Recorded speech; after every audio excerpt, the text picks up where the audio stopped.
अम्मा, आपने कहा था कि बच्चों को दूसरे भाग में मत जाने देना, लेकिन एक दिन मेरी बच्ची गलती से वहां चली गई थी।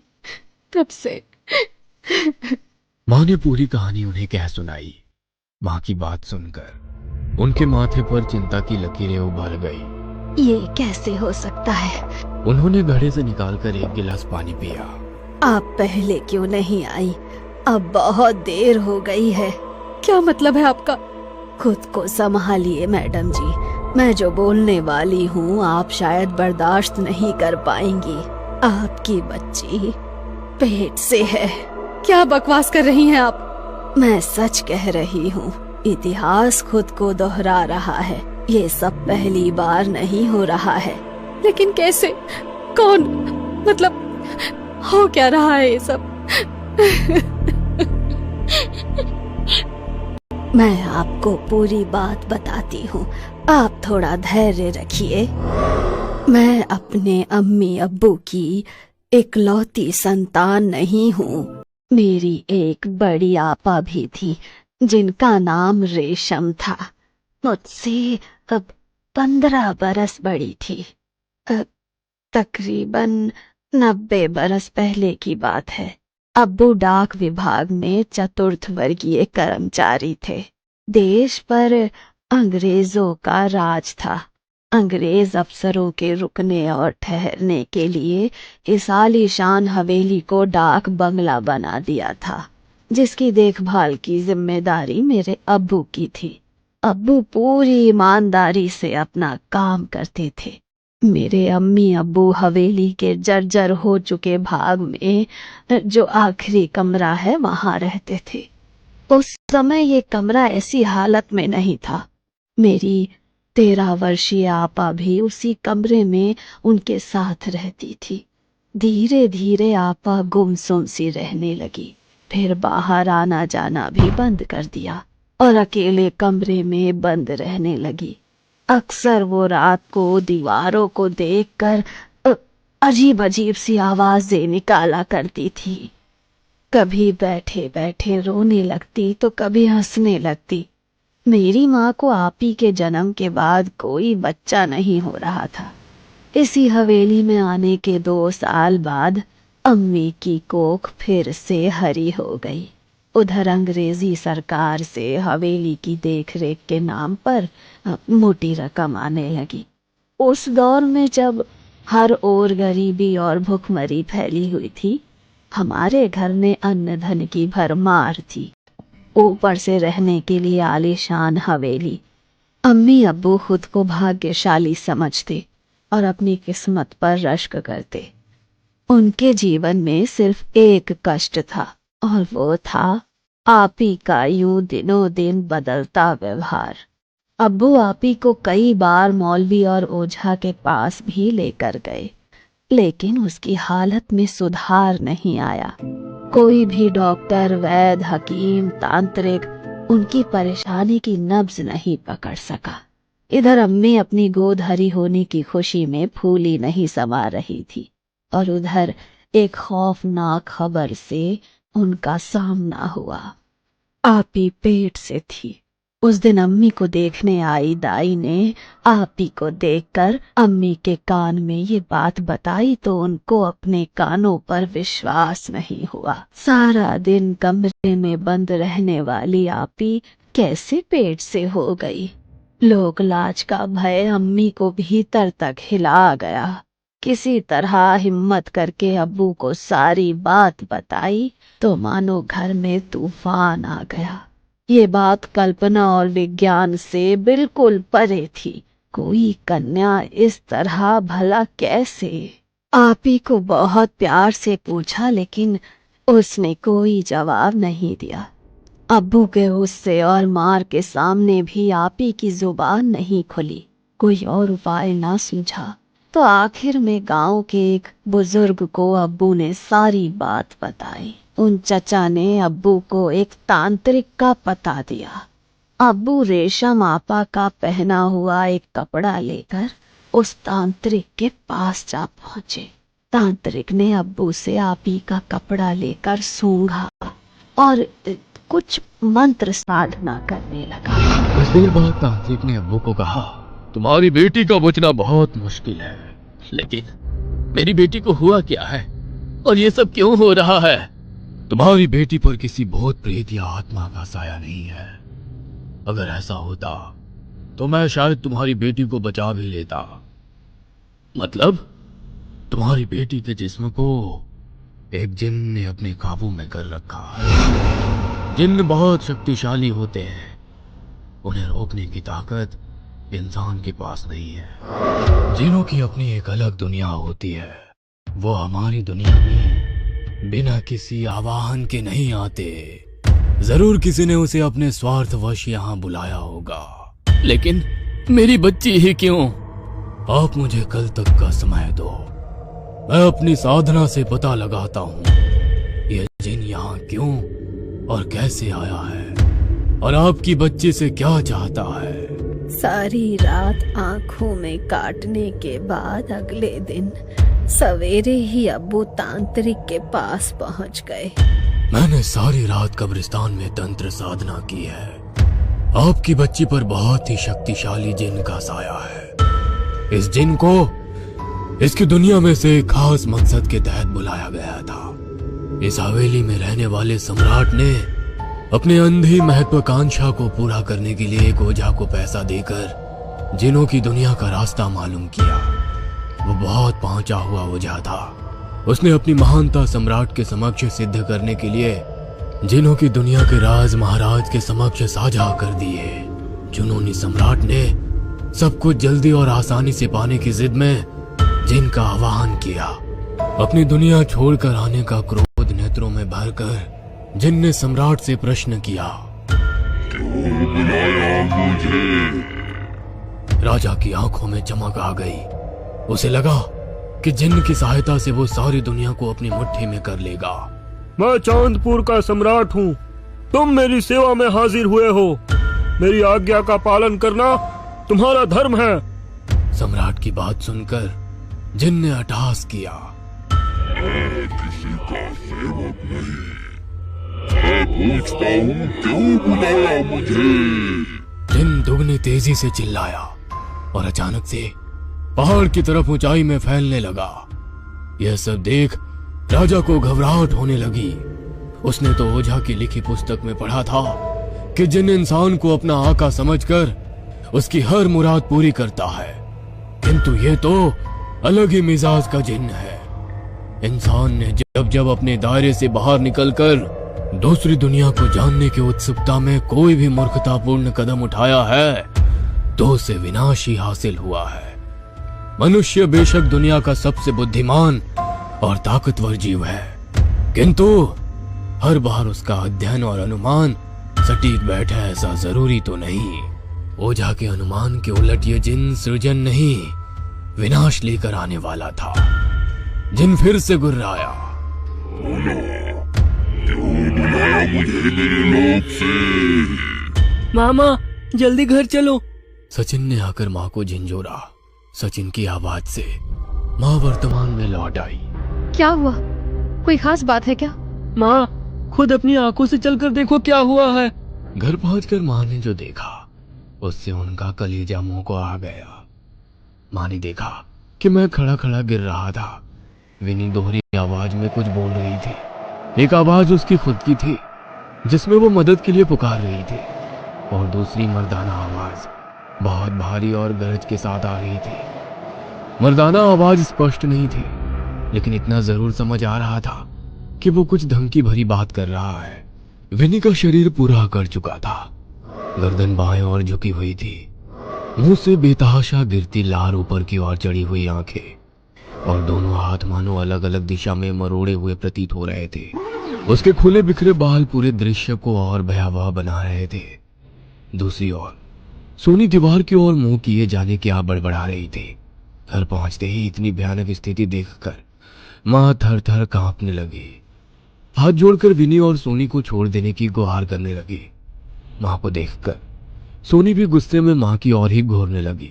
सब कुछ इतना अप्रत्याशित और डरावना था कि दिमाग तो जैसे अपना काम ही भूले बैठा था, और दिल कह रहा था किसी तरह अपनी जान बचाकर यहाँ से भाग लो।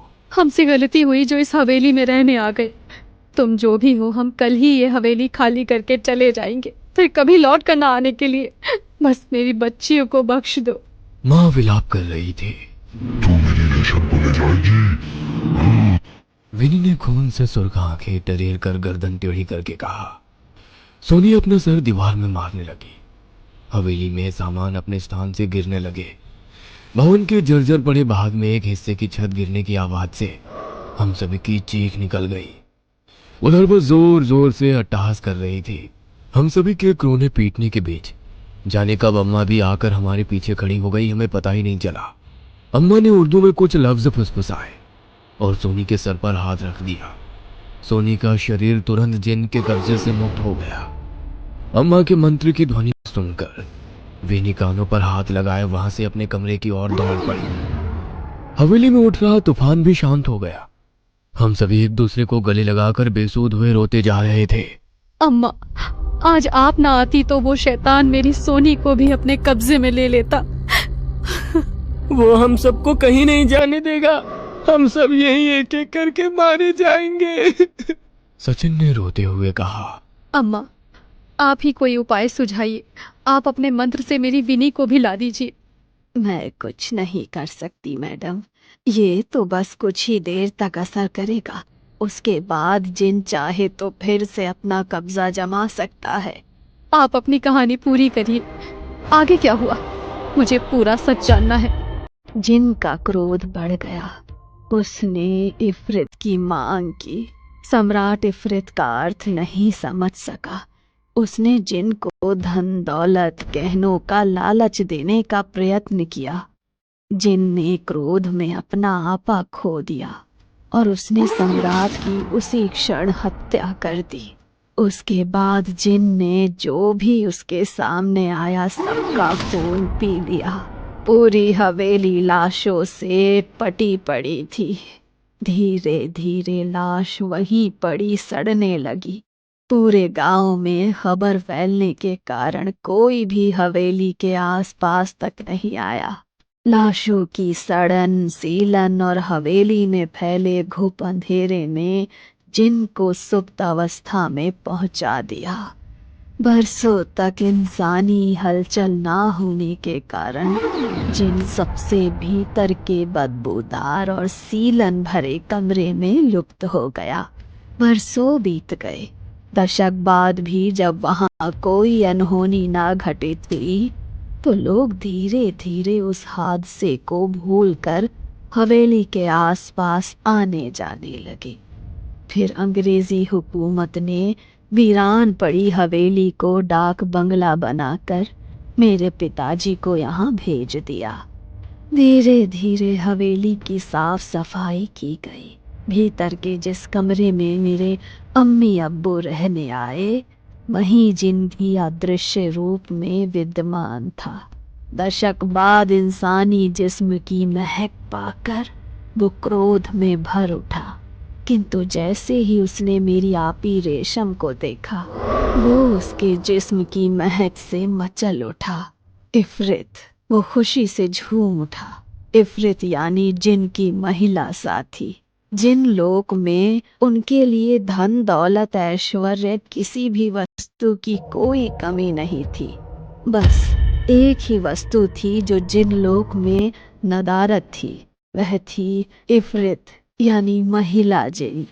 अक्सर इफरित को पाने के लालच में जिन अपना लोक छोड़ इंसानी आवाहन पर धरती लोक चले आते हैं। जिन मंत्रों का उच्चारण करके राजा ने जिन को बुलाया था वो सभी अरबी भाषा में लिखित थे, जिनका वास्तविक अर्थ राजा नहीं समझते थे। वास्तव में उनका अर्थ ही था, आओ इस दुनिया में तुम्हारा स्वागत है, अपने लोक के सारे सुखों को त्याग कर आओ। आओ, तुम्हारी इफरित तुम्हारा इंतजार कर रही है। आओ और संपूर्णता के एहसास के साथ इस लोक में बसर करो। इफरित का साथ पाकर स्वयं को अन्य जिनों से श्रेष्ठ घोषित करो। जिस इफरित के लिए जिन अपना लोक छोड़ कर आया था वो उसे मेरी आपी में नजर आ गई। 13 बरस की नाजुक सी, रुई के फाहे जितनी सफेद और कोमल, जिसकी मुस्कुराहट पर मानो हर सिंगार के फूल झड़ते हो, जिसकी बोली पूरी हवेली को झंकृत कर देती थी, जिनकी काली नजर उस पर पड़ चुकी थी। अब वो किसी भी कीमत पर संपूर्ण होना चाहता था। उसने अपनी शक्तियों से अम्मी अब्बू के जीवन में मान सम्मान, ऐश्वर्य और रुपयों की बरसात करा दी। उनके नेत्रों पर लोभ का पर्दा चढ़ाकर वो धीरे धीरे आपी को अपने बस में करने लगा। जिनने आपी के दिमाग को पूरी तरह से नियंत्रित कर लिया था। आपी के शरीर और उनके जीवन पर वो अपना एकाधिकार समझने लगा था। मात्र 15 बरस की आयु में उसने आपी की नाक में नथ पहनाकर उसे अपनी इफ़्रित बना लिया था। अब वो आपी को अपनी उंगलियों पर नचा रहा था। उनकी सोचने समझने की शक्ति को लगभग शून्य सा कर दिया था उसने। उनका दिमाग इस कदर जिनके बस में था कि अम्मी अब्बू की बात भी उनको समझ नहीं आ रही थी। पूरे 24 घंटे में से तकरीबन आधा घंटा ऐसा होता था जब जिनकी शक्तियां नग्न होती थी। उसी दौरान अक्सर कुछ चेतना लौटने पर आपी कमरे से बाहर निकलती या कभी मुस्कुरा भर देती। जिनका इंसानी रूह पर कब्जा करने का काम एक पल में नहीं होता। धीरे धीरे वो इंसान की रूह को अपना गुलाम बनाता है। उस समय अगर आपी अम्मी अब्बू को कुछ बता पाती तो शायद उनको जिन के चंगुल से बचाया जा सकता था। अम्मी अब्बू की आंखों पर पड़े लालच और सुख समृद्धि के पर्दे ने उन्हें आपी की ओर देखने ही नहीं दिया। जब तक उन्हें पता चला मेरी 15 बरस की कच्ची उम्र की आपी की कोख में उस दुष्ट आत्मा का अंश आ चुका था। अब्बू ने तांत्रिक के आगे हाथ पांव जोड़े कि किसी भी तरह वो मेरी आपी को बचा ले। पहले तो तांत्रिक ने स्पष्ट मना किया, परंतु बाद में वो अपनी शक्तियों के परीक्षण को राजी हो गया। अपनी क्षमता के अनुरूप तांत्रिक ने तंत्र मंत्र का सभी सामान एकत्रित किया और 3 ताबीज बनाकर साथ में रख लिए। हवेली के दरवाजे पर पहुंचकर जैसे ही उसने पहला कदम अंदर रखा, उसे मानो जोर का करंट सा लगा। तांत्रिक झटक कर हवेली के भीतर आ गिरा। उसका शरीर नीला पड़ने लगा।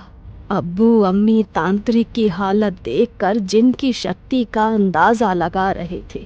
किसी तरह गिरते पड़ते भी तांत्रिक ने सारी विधि का सामान जमीन पर बिछाकर जैसे ही तंत्र शुरू किया, एक जोरदार आंधी आई और सब अपने साथ उड़ा ले गई। आंधी इतनी तेज थी कि कोई भी अपनी आंखें नहीं खोल पा रहा था। आंधी खत्म होने पर जैसे ही तांत्रिक ने आंख खोली, आपी को अपने ठीक सामने खड़ा पाया। आपी किसी तरह घिसट कर चल रही थी। तांत्रिक ने एक मुट्ठी राख आपी की ओर फूंकी तो उसे आपी के ऊपर सवार एक धुएं की आकृति दिखाई पड़ी। तांत्रिक ने अपनी क्रिया प्रारंभ की। उसने अब्बू और अम्मी के हाथों में एक ताबीज बांध दिया और तीसरा ताबीज कुछ देर की साधना के बाद आपी के हाथ पर बांध दिया। दरअसल ये वही समय था जब जिनकी शक्तियां क्षीण हो चली थी। रेशम आपी को ताबीज बांधने के बाद उसने आंख बंद करके फिर से अपनी शक्तियों का आवाहन किया। कुछ देर बाद आंख खोलकर उसने बताया कि जिन का तोड़ उसी किताब में है जिसको पढ़कर उसे दूसरी दुनिया से यहाँ बुलाया गया था। हमें वो पुस्तक खोजनी होगी। हवेली के पुस्तक घर में बहुत खोजने के पश्चात